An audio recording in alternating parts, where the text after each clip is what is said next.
cenderung mereka yang dulunya ikut tukang tempe juga sekarang ikut berjualan. Otomatis persaingan semakin ketat. Ditambah mereka yang jualan keliling itu berani modalin para tukang sayur.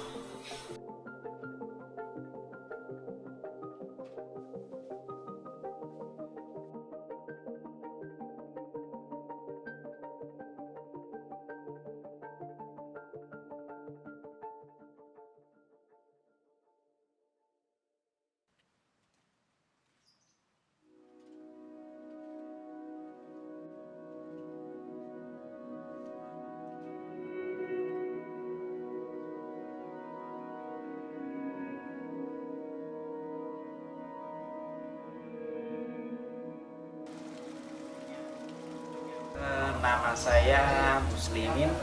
Saya terjun di dunia tempe itu secara maksimal dari tahun 2014. Berarti 2014, 15, 16, 17, 18, 19, 20, 21. Hampir 8 tahun. Ya, itu secara terjun secara utuh. Jadi dulunya paling batu-batu doang.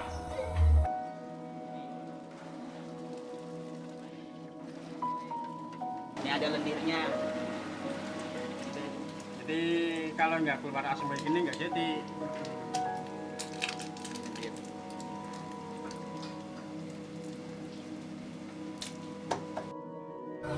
Jadi untuk meneruskan usaha keluarga, terutama keluarga saya dan bapak mengalami sakit, akhirnya saya sebagai anak pertama mau nggak mau harus bantu orang tua.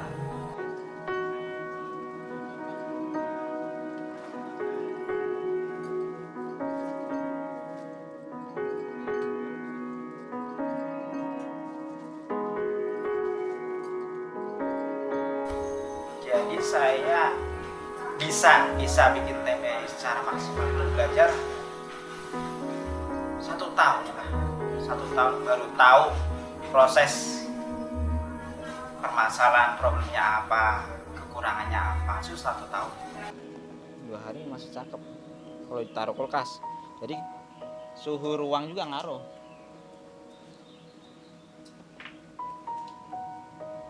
Kalau suhu ruangnya kayak gini, ini bagus buat tempe yang udah jadi. Udah jadi itu bagus. Cuman yang belum jadi kayak gini kurang bagus, kurang ngangkat.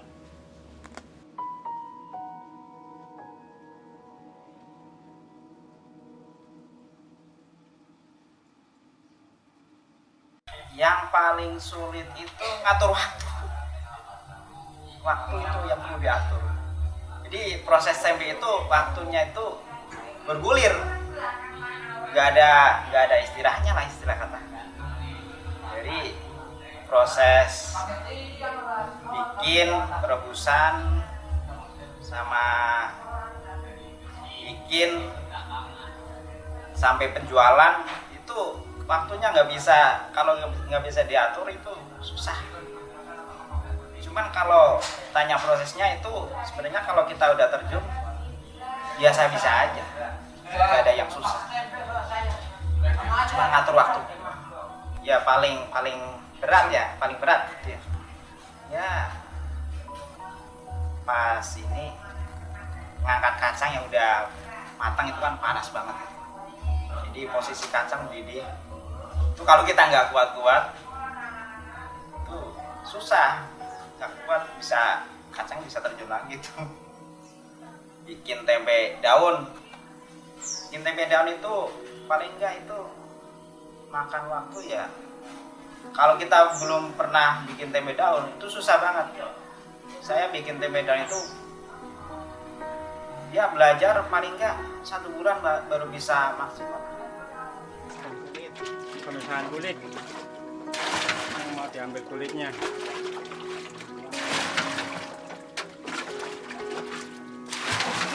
Kulitnya ntar habis diambil bisa buat itu ikan kambing. Ini ada yang ngumpulin.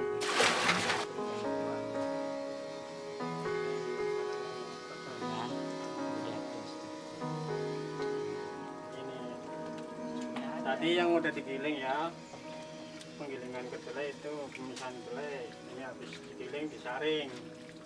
Naik sendiri ya juga. Buang itu gilingnya, jangan rasanya. Tadi ini yang habis digiling nih ya, ini diambil kulitnya, ini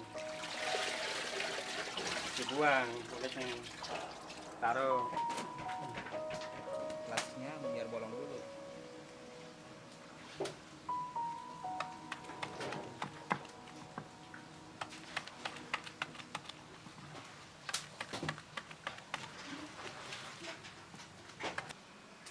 Saya itu proses pembuatan tempe itu banyak gagalnya selama 1 tahun itu. Nah, saya belajar dari orang-orang yang sudah ahli. Itu ternyata prosesnya itu saya kurang teliti lah. Jadi proses pencucian, terus apa ya? Pengemasan ya kurang rapi lah. Terus apa ya, proses selama fermentasi tempe itu saya kurang jaga. Chicken aja. Nah. Ini yang tadi habis dicuci ya, terus taruh sini pindah ke trim yang satu yang udah bersih. Yang tadi udah dicuci bersih ya, 2 kali ya cucian, dipindah ke trim 1 nih. Terus udah bersih nih, kasih lagi ukuran 50 kilo dah 1 batang. Ntar habis ini udah selesai, dipindah lagi ke trim 1 biar tiris ya, sekitar setengah jam. Ntar habis itu bikin cetak. Ini namanya ragi tempe.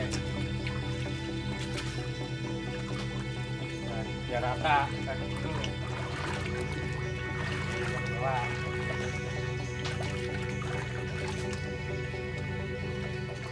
Itu mencuci tempe kalau secara apa ini maksimal itu pencucian kudu bersih.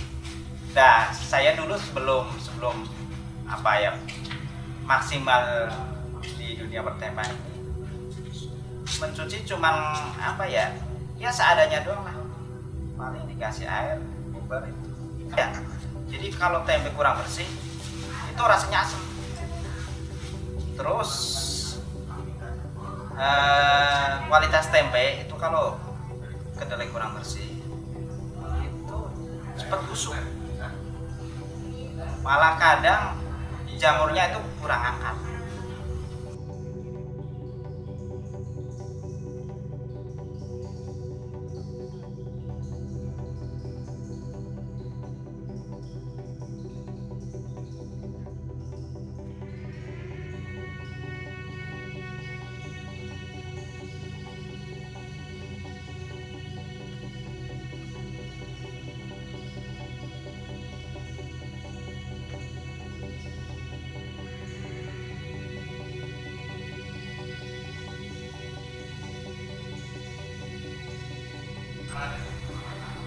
Jadi tempe daun sama tempe plastik itu prosesnya sebenarnya sama, cuman cara pengemasannya beda.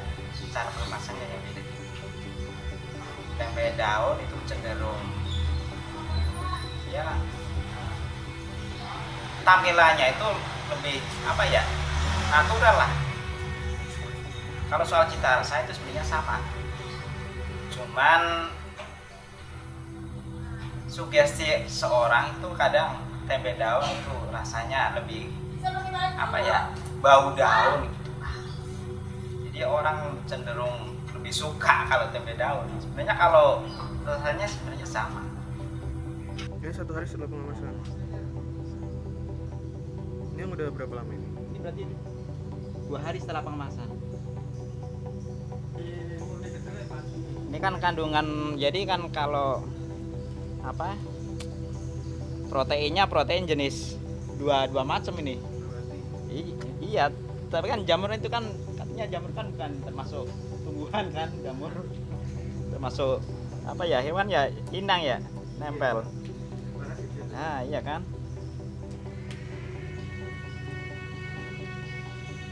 Ya, istilahnya itu peragian itu penanaman bibit jamur. Jadi kacang dikasih ragi itu berarti menanami bibit jamur. Nah nantinya itu kacang yang tersebut dihinggapi inang-inang jamur tersebut. Nah proses pertumbuhan jamur tersebutlah menjadikan tempe itu. Kalau misalnya medanya kacang, bibitnya ragi, nah pertumbuhan jamur tersebut telah itu jadikan tempe. Jadi apa enggaknya itu. Kalau misalnya kacang kedelainya itu jelek atau kurang bersih, itu sama aja kayak kita menanam di lahan yang kurang subur. Jadi pertumbuhan jamurnya itu kurang maksimal lah.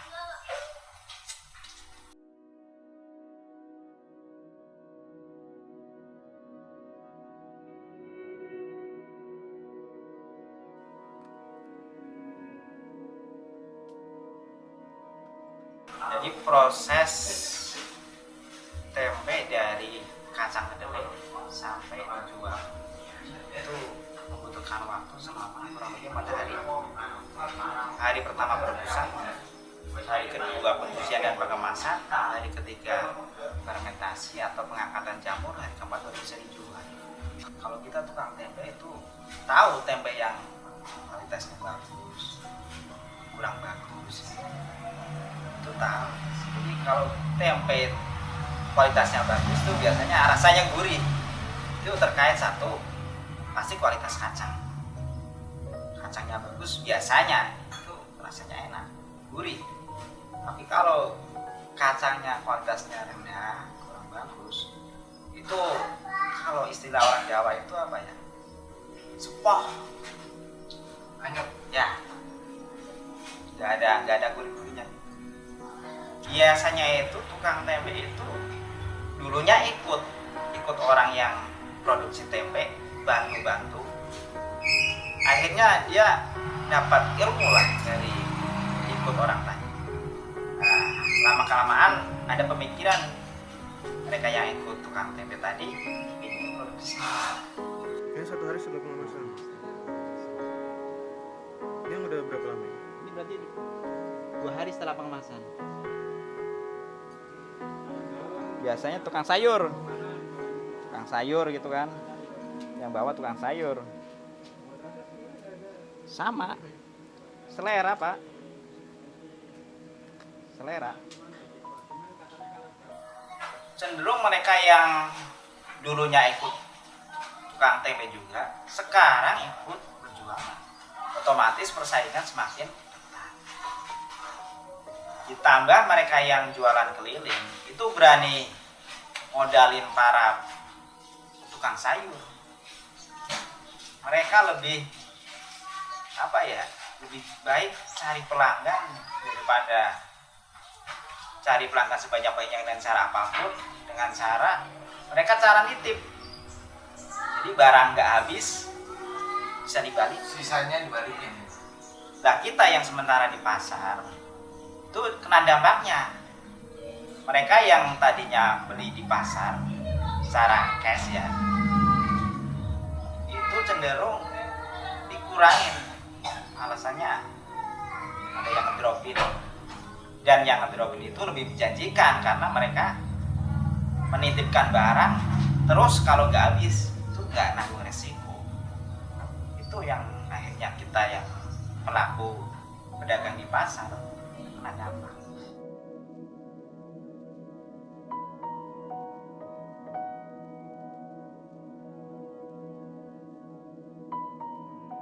Ya kalau kurang lebih 10 juta lah.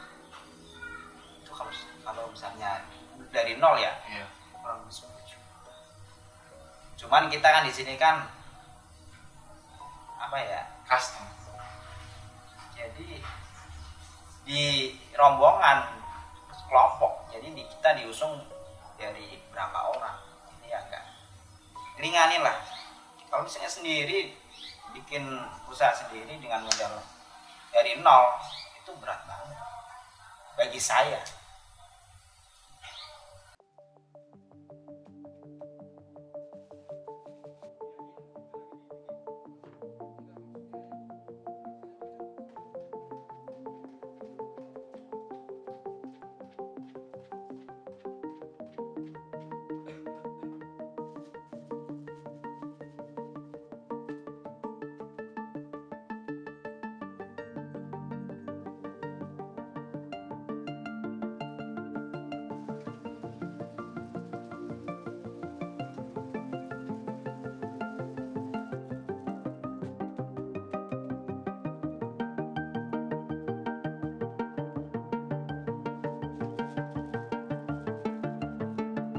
Motivasi saya kepada teman-teman yang jualan tempe, ya sportif lah kita, untuk menjaga persatuan. Gimana caranya supaya kita tukang tempe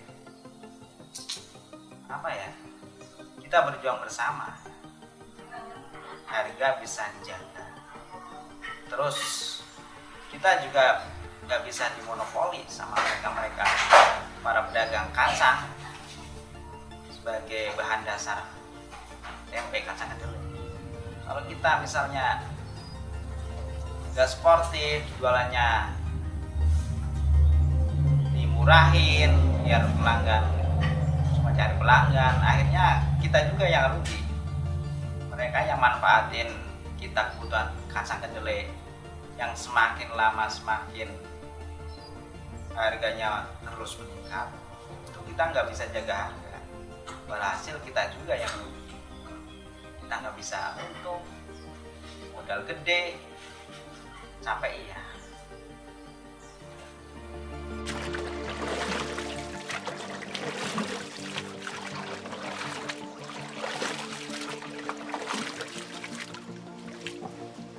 Ini kan masih ada kulitnya, masih ikut dikit-dikit, buang lagi.